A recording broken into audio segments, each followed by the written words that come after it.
अब हम डिस्कस करने जा रहे हैं इस वीडियो में ऑप्शन ग्रीक्स। सो हमारा जो फर्स्ट ऑप्शन ग्रीक है that is a delta. Delta क्या है कि delta basically measures the sensitivity of an option value to a small change in the price of an underlying asset और it show how much the option premium will change with the 1 unit of the change in the underlying asset price. So the delta basically measures कि आपका जो option premium है वो change होगा due to 1 unit in the change in the pricing of the underlying asset. Suppose आपका option premium कितने से change होगा अगर आपका निफ्टी 100 पॉइंट से चेंज हुआ है। निफ्टी अगर 100 पॉइंट से चेंज हुआ है, निफ्टी इंडेक्स आपका अगर 100 पॉइंट से चेंज हुआ है तो आपका ऑप्शन प्रीमियम कितने पॉइंट्स में चेंज आएगा या ऑप्शन प्रीमियम में कितना चेंज आएगा, that is measured by the delta. तो डेल्टा इट्स वेरी इंपॉर्टेंट कि आप जब कोई ट्रेड लेना चाह रहे हैं इन दी मनी ऑप्शन का या एट दी मनी ऑप्शन है या आउट दी मनी ऑप्शन का, तो हम देखते हैं कि उस में डेल्टा क्या है, एक पर्टिकुलर स्टॉक या पर्टिकुलर इंडेक्स का डेल्टा क्या है। हायर डेल्टा मींस अगर किसी स्टॉक का हायर डेल्टा है तो means there will be a more chances कि वो जो पर्टिकुलर एक ऑप्शन है वो इन दी मनी की तरफ मूव करेगी। सो और उस हायर डेल्टा पे हायर ऑप्शन प्रीमियम भी होगा। लेट से अगर हमारा डेल्टा इस पॉइंट 8 टू 1 के बीच है, that is means a deep in the money option है वो। अगर हमारा डेल्टा 0.6 टू 0.8 है तो that is called in the money option. In the money option कहेंगे हम, इन दी मनी ऑप्शन। अगर हमारा डेल्टा 0.4 से 0.6 के बीच है तो उसे हम कहेंगे ATM at the money option. अगर हमारा डेल्टा 0.2 से 0.4 के बीच है तो इसे हम नाम देंगे OTM out the money option. और अगर हमारा डेल्टा 0 से 0.2 के बीच है तो इसे हम कहेंगे far OTM, far out the money option. तो हायर डेल्टा मींस कि डेल्टा मैक्सिमम 1 हो सकता है। हायर डेल्टा मींस कि जो ऑप्शन है वो इन दी मनी जाने के चांसेस होते हैं और जितनी एक ऑप्शन इन दी मनी जाने की कोशिश में होगा उतना एक ऑप्शन प्रीमियम बढ़ेगा। Getting my point? सो अब delta, the value of the call option increases when the underlying price asset rises, acts like a long bull position in the underlying asset. For example, if delta is 0.60, a rupee 1 increase in the underlying price will increase the call option by rupees 0.60। says कि अगर हमारा delta 0.60 है, it means अगर 1 रुपए से हमारा option 1 रुपए से अगर हमारा अंडरलाइंग प्राइस बढ़ रहा है तो जो हमारा कॉल ऑप्शन का प्रीमियम भी है वो कितना बढ़ जाएगा 0.60। इट मींस अगर हमारा 2 रुपए से लेट्स से अगर हमारा स्टॉक 2 रुपए से बढ़ रहा है तो जो हमारा कॉल ऑप्शन का प्रीमियम है वो कितने से बढ़ जाएगा, 1.2 रुपीज से बढ़ जाएगा। तो this is way how the delta is being measured और the delta help you to identify कि एक पर्टिकुलर स्टॉक प्राइस बढ़ने से हमारा ऑप्शन प्रीमियम कितना बढ़ जाएगा। So higher delta means higher option premium because again I am repeating, जितना डेल्टा हायर होगा उतना ऑप्शन प्रीमियम इंक्रीज होगा बिकॉज एक इन दी मनी ऑप्शन बनने के चांसेस हमारे ज्यादा बन जाते हैं।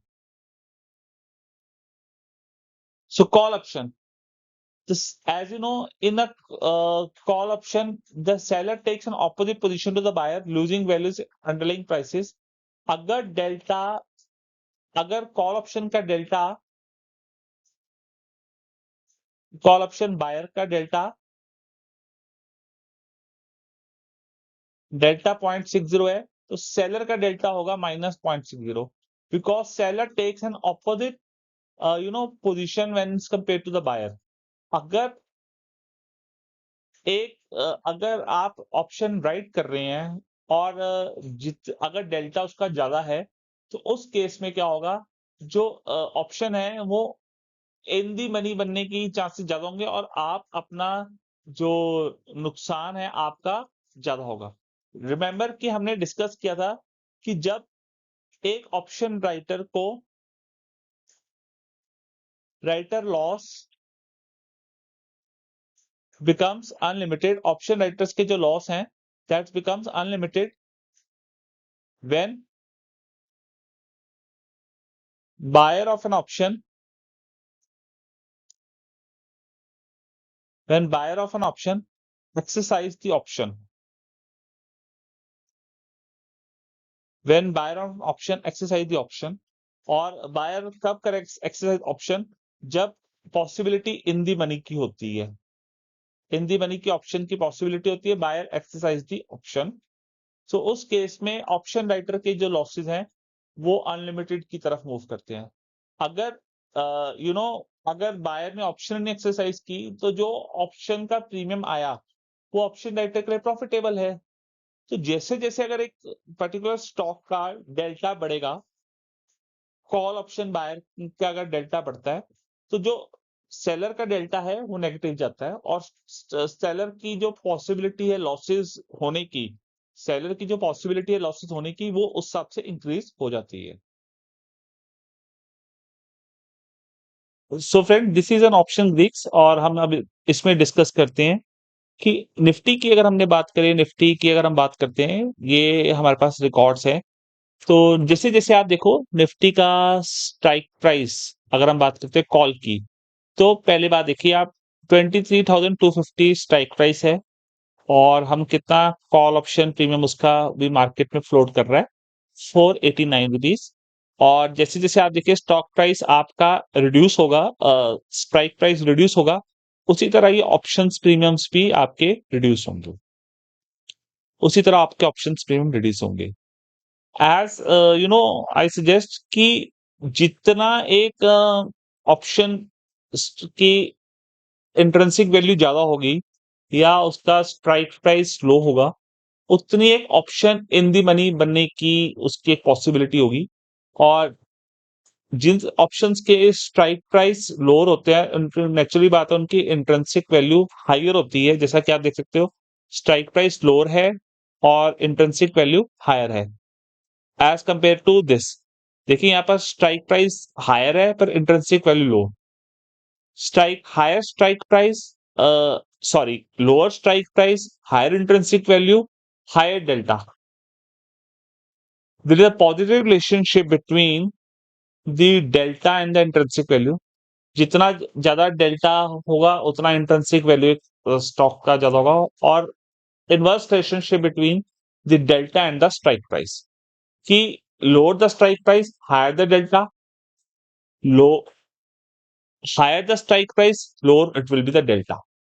सो जिस स्टॉक का डेल्टा कम होगा या उसमें एक पॉसिबिलिटी है कि वो इन दी मनी ऑप्शन नहीं बन सकती इजीली, तो इन दैट केस उस स्टॉक का जो ऑप्शन प्रीमियम है वो भी उसके अकॉर्डिंगली वेरी करता है। ओके, तो this is called a delta. And why I want to give you practical chart कि ये निफ्टी का है और ये निफ्टी की जो एक्सपायरी है 2 जून 2026 को इसकी एक्सपायरी है। तो ये पर लॉट के हिसाब से आपको फिगर्स आ रही हैं कि लोअर स्ट्राइक प्राइस है उसका हायर डेल्टा है कि अगर मैं इस प्राइस स्टॉक प्राइस पे अगर मूव लेता हूं हायर डेल्टा देखते हैं, हो सकता है कि जो मेरी ऑप्शन है उसकी पॉसिबिलिटी है कि वो इन दी मनी बनेगी या इन दी मनी बनने के उसके चांसेस होंगे। तो this is the you know way how the thing actually work. And another important चीज, अगर एक स्टॉक है, लेट से अगर उसका स्टॉक का डेल्टा है, कॉल ऑप्शन का डेल्टा है 0.60, तो पुट का डेल्टा होगा -0.40 और कॉल प्लस स्टॉक का डेल्टा इज इक्वल टू बन के वो आता है 1। तो बट जो पुट का डेल्टा है हम उसको माइनस में लिखेंगे ऑपोजिट में। अगर स्टॉक का डेल्टा आई रिपीट 0.60 है तो उससे कॉरस्पॉन्डिंग जो पुट का डेल्टा निकल के आएगा that is 0.40। So put option buyer, the value of the put option increases when the underlying asset price falls, acts as like a short bear position in the underlying market. So if delta is 0.40, it means rupees a 1 decrease in the underlying price will increase the put option by rupees 40. So delta क्यों कि अगर market fall में जाएगा तो put option की value उतनी बढ़ेगी। तो कॉल ऑप्शन के डेल्टा को हम पॉजिटिव में डोनेट करते हैं और जो पुट ऑप्शन के डेल्टा को हम नेगेटिव में डोनेट करते हैं। कॉल ऑप्शन का डेल्टा प्लस पुट ऑप्शन का डेल्टा इज इक्वल टू, वो कितना बनता है, वो हमेशा 1 के इक्वल आता है। तो now I will like to give you और शो योर टेबल कि जहां पर आप देख सकते हो कि अगर कॉल ऑप्शन का डेल्टा पॉजिटिव में है तो पुट ऑप्शन का डेल्टा वो नेगेटिव में जाएगा। अब आप इस केसेस में आप देख सकते हैं, जैसे मैं मानो कॉल ऑप्शन है, इस पर्टिकुलर केस में कॉल ऑप्शन का डेल्टा है 0.90, तो पुट ऑप्शन का जो डेल्टा होगा, दिस इज अ पुट, वो है -10। टुगेदरली 0.9 प्लस 0.10 इज कॉल्ड एज 1, बट हम जो पुट ऑप्शन के डेल्टा को माइनस पे डिनोट करते हैं। लेट्स से आप इस केस में देखो, कॉल ऑप्शन का डेल्टा 0.68, तो जो पुट ऑप्शन का जो डेल्टा है that is 1 minus 0.68, that is 0.32, but we give a negative sign क्योंकि मार्केट नीचे गिरने से ही पुट ऑप्शन को फायदा होता है और पुट ऑप्शन होल्डर्स को फायदा होता है। तो इट मींस 0.32 क्या कहता है कि अगर मार्केट फॉल होती है 1 रुपी से, तो जो पुट ऑप्शन के प्रीमियम में जो इंक्रीज आएगा दैट इज वो इंक्रीज आएगा 0.32 से। तो this is the way how.